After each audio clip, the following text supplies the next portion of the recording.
Hi అండి. చూసారు కదా టమోటో ఎగ్ కర్రీ మనం ఎలా చేసుకోవాలో చూసేద్దాము. ఇప్పుడు నేను టమోటాస్ ఇంకా ఉల్లిపాయలు, పచ్చిమిరపకాయలు కట్ చేసుకొని పెట్టుకున్నానండి. సో తర్వాత నేను గ్యాస్ మీద ఒక పెనం పెట్టాను. పెనం పెట్టి దానిలో కొంచెం ఆయిల్ వేసుకున్నాను. ఆయిల్ వేసుకున్నాక అది హీట్ అవ్వాలండి. ఆయిల్ హీట్ అయిన తర్వాత మనం ముందుగా కట్ చేసి పెట్టుకున్న ఆనియన్స్ ఇంకా పచ్చిమిరపకాయలు వేసుకొని వాటిని మనం బాగా ఫ్రై చేసుకోవాలన్నమాట. నేనైతే ఆనియన్స్ వేసేస్తాను. చూసారు కదా, ఇవి మంచిగా ఫ్రై చేసుకోవాలి. ఇవి మనం కలుపుకుంటూ ఇవి బ్రౌన్ కలర్ వచ్చే వరకు మనం చక్కగా ఫ్రై చేసుకోవాలి. తర్వాత మనం అల్లం వెల్లుల్లి పేస్ట్ కూడా వేసుకుంటే చాలా టేస్టీగా ఉంటుందండి. అల్లం వెల్లుల్లి పేస్ట్ కూడా మనం వేసుకుందాము. ఆ ఆనియన్స్ ఫ్రై అయిన తర్వాత బ్రౌన్ కలర్లోకి వచ్చిన తర్వాత మనం అల్లం వెల్లుల్లి పేస్ట్ కూడా వేసుకున్నామండి. మనం ఆనియన్స్ ఫ్రై అయ్యే వరకు పెట్టుకుంటూ ఉన్నాము. ఆనియన్స్ బ్రౌన్ కలర్ వచ్చే వరకు. చూసారు కదా, ఆనియన్స్ అన్నీ మనకి బ్రౌన్ కలర్లోకి వచ్చినాయి.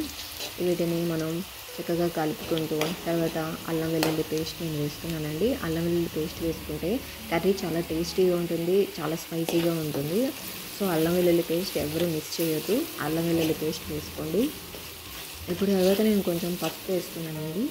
పసుపు వేసుకున్న తర్వాత మనం ముందుగా కట్ చేసి పెట్టుకున్న టమాటోస్ కూడా వేసుకోవాలి. వీటన్నిటిని మనం మీడియం ఫ్లేమ్లోనే మనం ఫ్రై చేసుకుంటూ ఉండాలి. చూసారు కదా, ఈ టమాటోస్ని కూడా మనం మీడియం ఫ్లేమ్లోనే చక్కగా కలుపుకుంటూ మగ్గనివ్వాలి.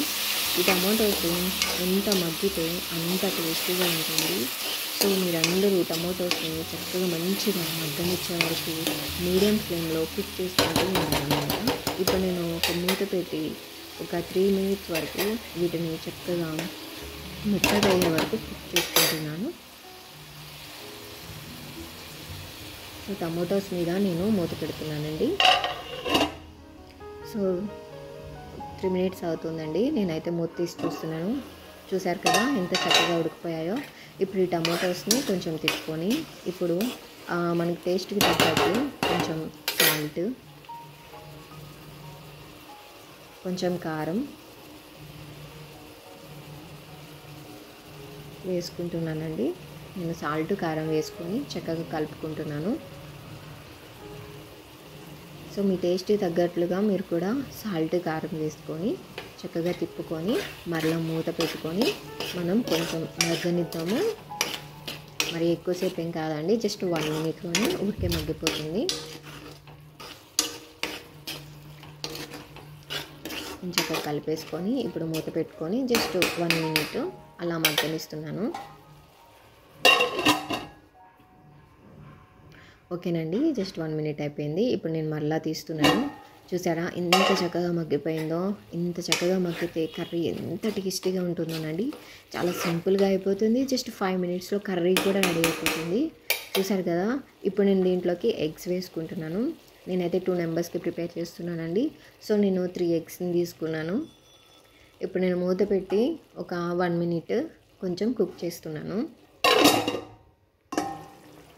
1 minute కుక్ చేస్తే ఇలా వచ్చిందండి. నేను మరలా మూత పెడుతున్నాను. మరలా మూత పెట్టి జస్ట్ 1 minute మళ్ళీ మగ్గనిస్తున్నాను.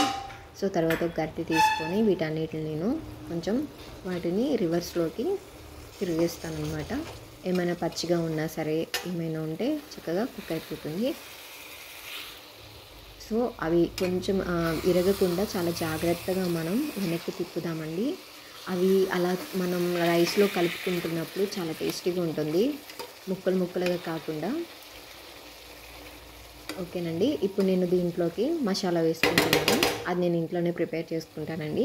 సో మసాలా వేసుకుంటున్నాను. ఇంకా కొత్తిమీర, పుదీనా వేసుకోవచ్చు. నాకైతే పుదీనా ఉందండి, పుదీనా వేసుకుంటున్నాను. మీ దగ్గర కొత్తిమీర ఉంటే కొత్తిమీర కూడా వేసుకోవచ్చు. చాలా టేస్టీగా ఉంటుంది.